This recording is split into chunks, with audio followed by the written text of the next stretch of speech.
మేము ఎప్పుడు చెప్పేది అదే, అమ్మవారికి బోనాలు చెయ్యండి, బోనాలు చెయ్యాలి, మన కల్చర్ ఇది, మన సంస్కృతి ఇది, మన కట్టు ఇది, మన బొట్టు ఇది అని మేము కదా ఒక ప్రచార సారథులుగా మేము ముందుకు వస్తూ ఉన్నాము. ప్రచార సారథుల్లో మేము దీన్ని వెంట పెట్టుకొని మా భుజస్కంధాల మీద మోస్తున్నాం శివశక్తులం భక్తి పారవశ్యంలా. సో మాకే ఇలా చుక్కెదురవుతుందంటే ఖచ్చితంగా జనాలు మాత్రం అమ్మవారికి మంచిగా బోనాలు చెయ్యండి, అమ్మవారి ఆశీస్సులు పొందండి.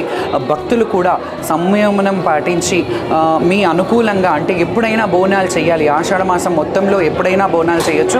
సో మీరందరూ కూడా 365 రోజులు మనకు భక్తిని ప్రసాదించే అమ్మకి ఒకరోజు మనం నైవేద్యం పెట్టాలి, ఖచ్చితంగా పెట్టాలి. అలాగే అంగరంగ వైభవంగా కూడా ఈ బోనాల పండుగను ఆడపిల్లలని గౌరవించండి, ఆడపడుచుల్ని ఇంటికి పిలుచుకోండి, అక్క చెల్లెల్ని ఇంటికి పిలుచుకోండి. ద్వేషాలు విద్వేషాలు చాలామందికి ఉంటాయి, ప్రాపర్టీస్ ఇష్యూస్ ఉంటాయి, అన్నదమ్ములకు ఇష్యూస్ ఉంటాయి, గొడవలు ఉంటాయి, అవన్నీ మర్చిపోండి. ఒక్కసారి బోనాల పండుగ ఆడపడుచుని పిలిపించుకొని సెలబ్రేట్ చేయండి. బామర్దులందరూ కలిసి సెలబ్రేట్ చేసుకోండి. ఇది ఆడపిల్లల పండుగ, స్త్రీని పూజించే పండుగ, శక్తిని పూజించే పండుగ. సో మీరు ఆడపిల్లలు మీ ఇంటి ఆడపడుచు మీ ఇంటి గుమ్మం కడిగించుకోండి, వాళ్ళని పిలిపించి మీ తోచిన కడిగి ఒక రైక మొక్కనైనా పెట్టి వాళ్ళకి ఏదో మీకు తోచిన కట్నం గాజులు వేయించి పంపించండి, వాళ్ళతో గుమ్మం కడిగించుకొని పంపించండి.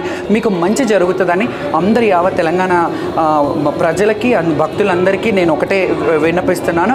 ఆడపడుచుని పిలిపించుకొని వాళ్ళకి మీకు తోచినంతలో నూలు పోగే ఎందుకు కాదు, ఆ చీర సార పెట్టి వాళ్ళ ఆశీర్వాదం తీసుకొని గుమ్మం కడిగించి వాళ్ళని పంపించండి. సో సంతోషంగా వాళ్ళకు పూట మంచి భోజనం పెట్టి పంపించండి. జై మాతాజీ. జై మాతాది.